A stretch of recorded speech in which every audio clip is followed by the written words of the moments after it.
My name's Kevin, and my goal is to pay off my student loan as quickly as possible so I can support my family.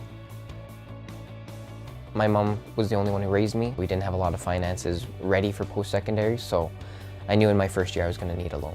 I finished school in April.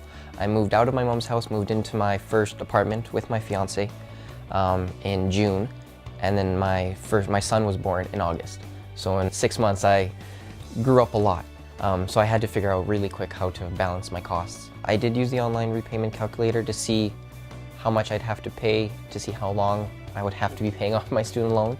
And then after talking with my mom, we kind of figured a game plan how to make it efficient for me to be able to pay it off, but not to be putting me in the red every month, trying to struggle with paying other stuff off. At the time we wanted to get a house, my credit rating wasn't high enough to be able to get a mortgage that could afford us a house we wanted. At the time I was paying a provincial and federal loan.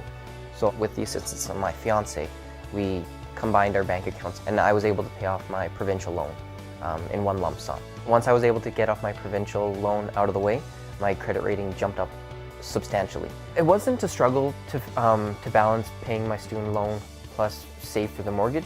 It just took a little bit of time to look at what I was making and to be able to break it down properly. Planning a wedding above everything else, it's a lot of work.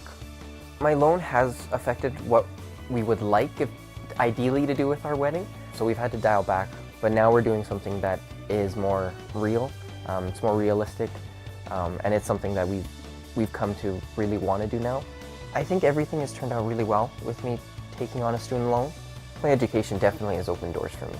My financial goals in the future are to have funds saved up for my son and my daughter to be able to go to university.